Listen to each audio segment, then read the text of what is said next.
Allemagne, les textes vont pouvoir évoluer, et pas en Alsace. En 2013, le Conseil constitutionnel a déclaré que certaines lois, certains textes n'ont pas été traduits à titre officieux, je dis bien à titre officieux, donc sans aucune valeur. Et donc, ces textes-là, certains textes ont été traduits en français, donc sans aucune valeur juridique,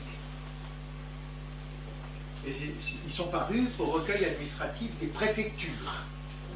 Pas au journal officiel, pas au bulletin officiel d'Alsace-Lorraine, non, le recueil administratif, donc un acte interne au service administratif.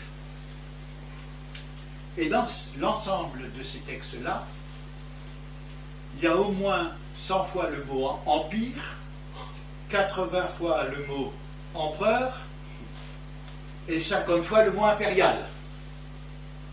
On a conservé en l'état la législation du Reich, de l'Empire, sans l'adapter.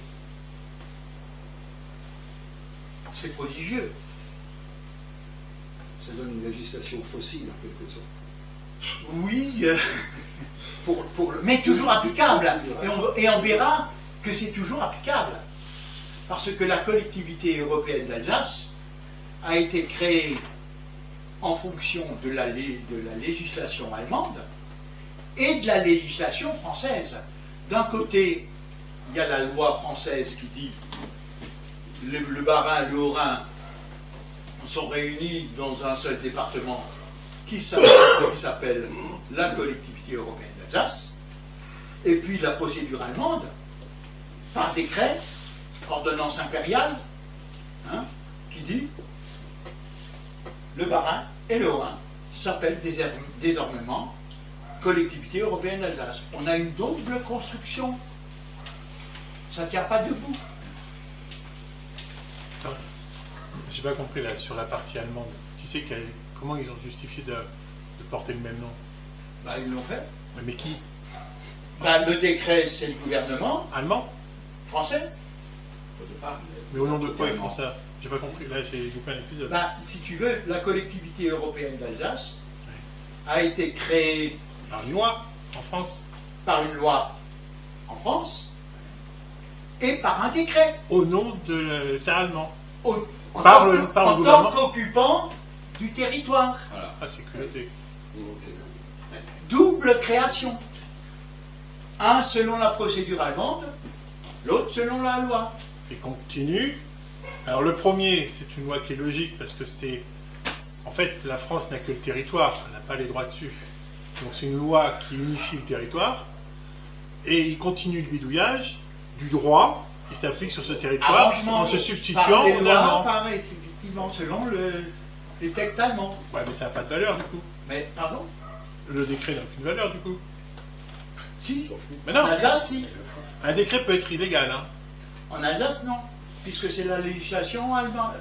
Oui, mais le gouvernement français n'a pas le pouvoir de prendre un décret légal. En tant que s'il se substitue au Reich, je pense que si. Et au nom de quoi il se substitue au Reich? Du droit des gens.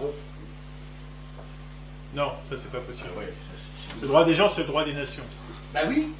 En tant qu'occupants, ils sont censés... Non, parce que dans les conventions internationales, ils n'ont pas le droit de modifier les règles en vigueur. Ils peuvent non, pas donc ils gardent le principe de l'ordonnance impériale et procèdent par décret, par substitution, par transfert. Ouais. Il n'y a que ça comme explication. Et ils n'ont même pas à prendre le décret, ils doivent prendre les textes tels qu'ils sont. S'il n'y en a pas, s'il y a un... Ordonnance impériale. Donc pas... du chef de l'exécutif. Mais s'il n'y a pas de texte qui existe, ils n'ont pas à en inventer. Mais il existe l'ordonnance, ce texte, cette loi qui date de, si je ne me trompe pas, du 31 décembre 1897, quelque chose comme ça, eh ben, elle dit que le changement des limites des départements ne peut résulter que d'une ordonnance impériale. Mais oui, mais le gouvernement français n'est pas une ordonnance impériale. Mais c'est chef de l'exécutif par transposition. C'est le côté transposition qui n'a pas la valeur. Si, si. Non, mais je l'ai. C'est Bon. très étrange cet argument. Ça me paraît. Pour moi, ils ont même pas le droit de prendre un décret au nom de la truc impérial. Pourquoi ils font un décret? Parce que c'est devenu une habitude de mentir et de prendre des textes à la main. Non, je pense que c'est fondé quand même. C'est l'Institut du droit local qui est derrière, hein, attention. Mais on sait qu'ils ne sont pas légaux, donc on s'en fout. Bon, je propose de continuer. Oui, oui. Législation privée des perfectionnements, oui, alors effectivement, le droit allemand va évoluer, mais pas en Alsace. C'est la double peine. Ouais. Ce congélateur. Donc, Ce congélateur d'histoire. ici, donc si je peux passer. On a bien fait de refuser la Légion d'honneur.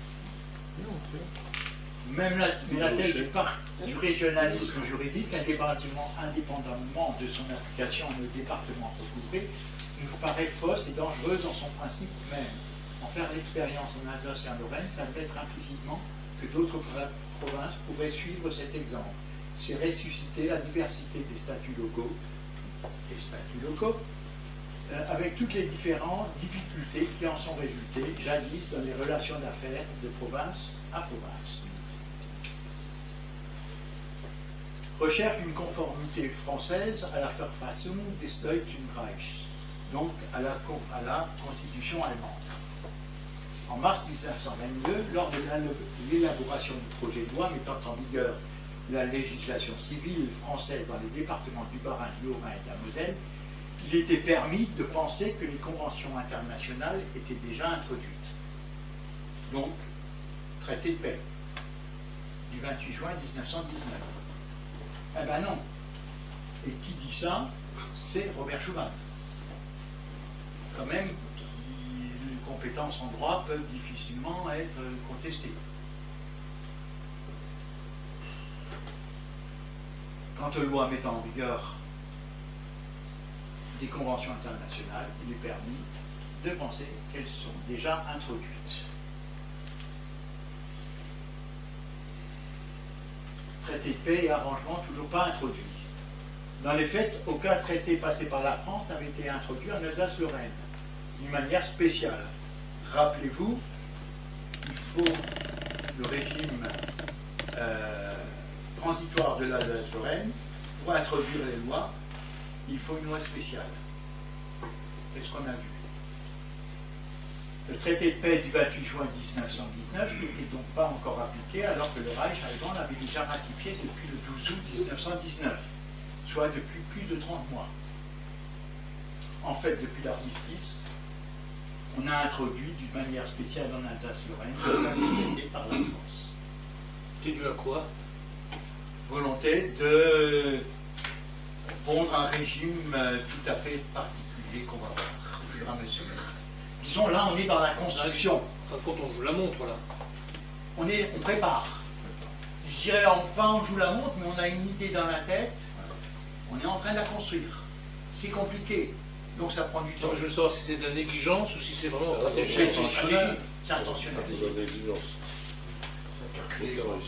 Certains scrupules éprouvés de différents côtés ont été à l'origine de l'introduction de dispositions visant à appliquer des lois mettant en vigueur les conventions internationales. Toutefois, pour tenir compte de certains scrupules qui ont été approuvés de différents côtés en cette matière, le projet, à l'instar du projet des lois commerciales, spécifie qu'il y aura lieu d'appliquer en Alsace et Lorraine les lois mettant en vigueur les conventions internationales. Donc on a décidé, plus ou moins, d'introduire les conventions internationales. Et on verra comment. Projet de violation de la Constitution française sous régime constitutionnel allemand. Je rappelle qu'on a encore toujours le régime de la Constitution allemande. Du Reich allemand, oui. Projet de loi du 9 mars 1922 fixe la date d'effet de la mise en vigueur de l'ensemble de la législation civile 20 mois après sa présentation. C'est-à-dire que date d'effet On va attendre 20 mois pour que ça produise ses effets. C'est quand même un peu gros. Hein? Attendre 20 mois pour appliquer une loi, mais en vigueur, les lois dont la mise en vigueur auront antérieurement fait l'objet de réserve au 1er janvier 1924. C'est-à-dire qu'on veut effectivement introduire ces lois-là. Si ce n'est pas marqué, elles ne seront pas introduites. Alors le projet dit est mis en vigueur à partir du 1er janvier 1924 dans les départements du Haut-Rhin, du Bas-Rhin et de la Moselle, sauf les exceptions indiquées ci-après, l'ensemble de la législation civile française notamment. Et c'est le sauf qui est important. On va introduire les textes généraux suivants, en tant qu'ils ne sont pas déjà applicables. On va introduire le Code civil, mais il y aura des exceptions, qu'on verra par après. Et les textes particuliers suivants, en tant qu'ils ne sont pas déjà applicables. Alors on va appliquer en matière. J'attache beaucoup d'importance au terme matière. Donc, en matière d'état civil et de nationalité, on va appliquer donc la loi du 6 fructidor dans les temps étant. On va également appliquer les lois ou règlements dont la mise en vigueur a été expressément réservée par des lois ou règlements antérieurs jusqu'au moment de l'introduction des lois civiles françaises.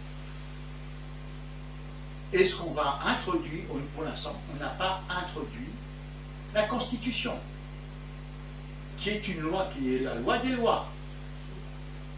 Si on n'introduit pas la loi des lois française au 1er janvier 1924, ça veut dire que la Constitution restera allemande. Je ne sais pas si vous me suivez.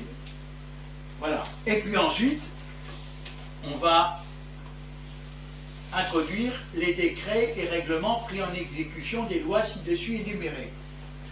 Et alors, le tour de force, c'est qu'on va introduire des décrets et règlements par une loi. Comme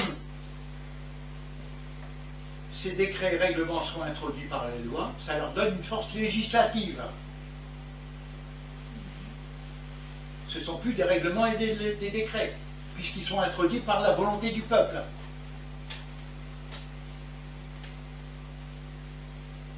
Comment voulez-vous que quasiment tous les députés de France, sauf les Alsaciens et Mosellans, comprennent les lois qu'on va introduire en France, qu'on va laisser en France? C'est pas possible. Il y a 17, si je ne me trompe pas, 17 députés alsaciens sur 500 et des brouettes. Les 500 et des brouettes vont rien comprendre. Vaine possibilité de mise en vigueur de la Constitution française. La Constitution française, loi des lois, ne sera jamais introduite, malgré la possibilité que pourrait éventuellement offrir les dispositions de l'article 1er, deuxièmement R. C'est ce qu'on vient de voir. Hein? En effet, aucune loi ou règlement n'a prévu sa mise en vigueur avant le 1er janvier 1924. Donc pas de Constitution française. Et qu'est-ce que dit cette Constitution? Cette mise en vigueur est d'ailleurs impossible, étant donné que l'article 3 du Gesetz über die Fassung, donc de la loi sur la Constitution d'Alsace-Lorraine, dit que seule une loi du Reich allemand peut modifier ou abroger le régime de l'Alsace-Lorraine.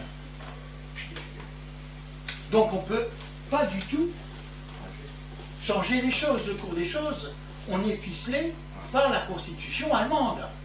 Et si on est ficelé par la Constitution allemande, c'est parce que on n'a jamais exercé un recours suite à la violation constitutionnelle de 1871, la cession de l'Alsace-Lorraine, et on n'a surtout pas également voulu effectuer un plébiscite en 1918. Donc on est tenu toujours par cet article 3 de la Constitution, qui est inséré dans la Constitution allemande. Et aujourd'hui, nous avons toujours cet article 3 en vigueur, car le Reich n'a jamais rendu de loi qui autorise à supprimer ces dispositions-là. C'est fabuleux. Comment on peut sortir d'un truc pareil? C'est un vrai merdier, ça. Ah oui, c'est vrai, mais on peut sortir, pour moi, juridiquement, on peut sortir que par l'annulation de la cession de 1871, et non pas par le plébiscite, parce que plébiscite signifierait qu'on accepte 1871. Donc il n'y a que la violation constitutionnelle, le vice du consentement, etc., qui fait qu'on peut sortir de cette impasse. Mais ils ne veulent pas, non? Ah bah, pour l'instant... L'Institut du droit local, il a quoi comme position là-dessus? Silence. Silence radio. Mais la rigueur, c'est pas très grave parce qu'il a aucun pouvoir. Et les tours, on s'est fait prendre dans le plat, hein, là. Pour un plébiscite, il faut choisir le bon moment, d'une. Et de deux, je voudrais bien voir ceux qui feraient de la pub pour rester sur la Constitution de 1871. Donc voilà un peu la situation dans laquelle on est aujourd'hui.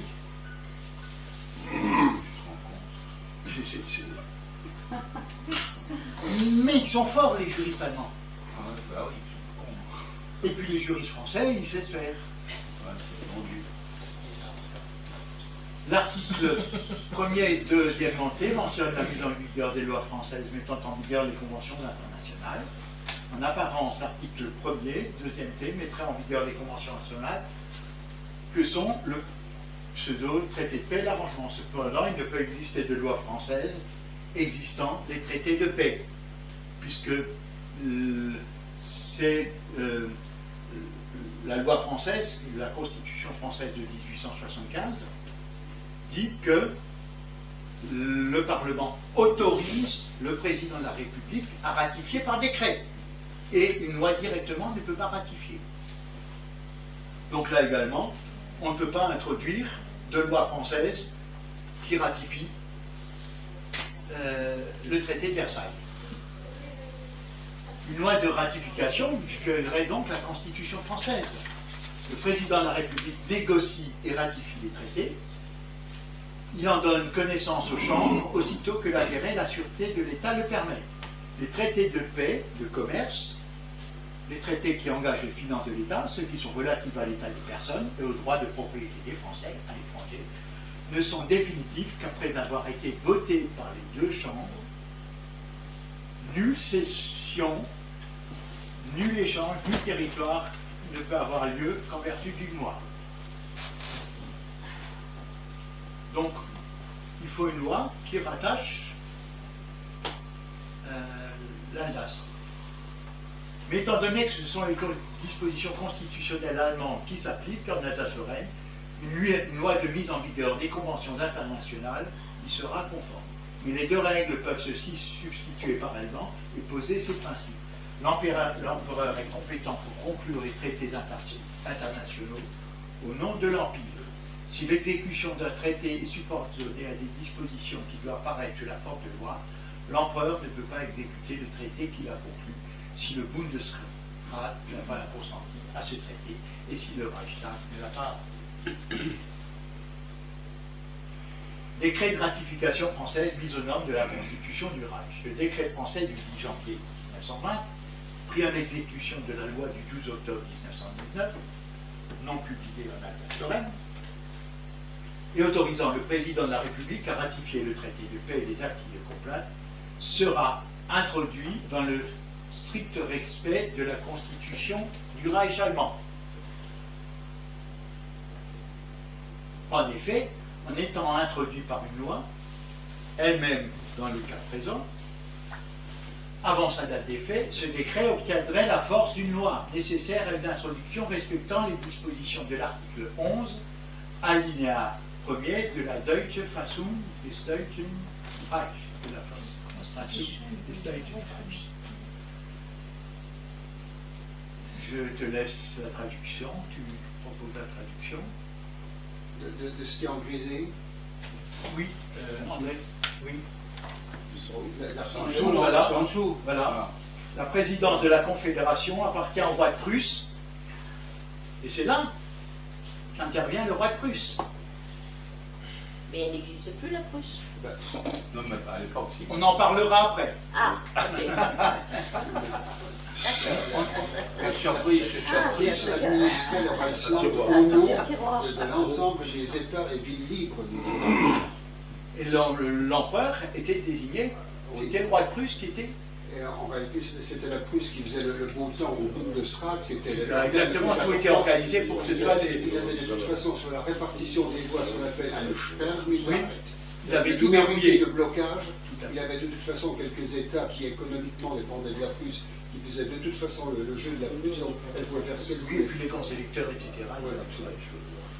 La présidence de la Confédération appartient au roi de Prusse, qui porte le titre d'empereur allemand. Voilà. L'empereur représente le Reich dans les relations internationales, déclare la guerre et fait la paix au nom du Reich, conclut des alliances et les autres conventions avec les États étrangers, accrédite et reçoit les envoyés diplomatiques. Projet d'unification incomplète, constat surprenant d'un certain nombre de critères inévitables en faveur de la loi locale, réservation de règles locales dont les avantages sont quasiment unanimement reconnus, et là c'est la loi allemande est supérieure à la loi française, hypothèse d'une vue étroite pour refus d'expérimentation sur le territoire national d'institutions intéressantes. Ça rappelle la collectivité européenne d'Alsace.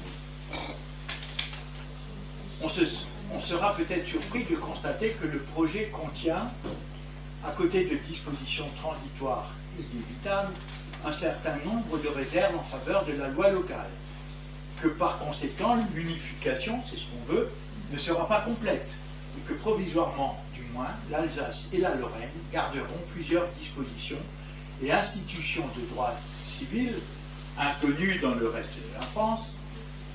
Le gouvernement a estimé, et votre commission est d'accord avec lui, qu'il fallait réserver des règles locales dont les avantages sont quasiment unanimement reconnus. Qui a reconnu que c'était supérieur? On est en pleine propagande là.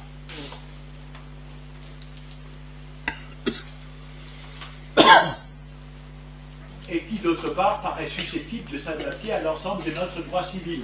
Alors la volonté, c'était de retranscrire ce droit prétendument supérieur à la France.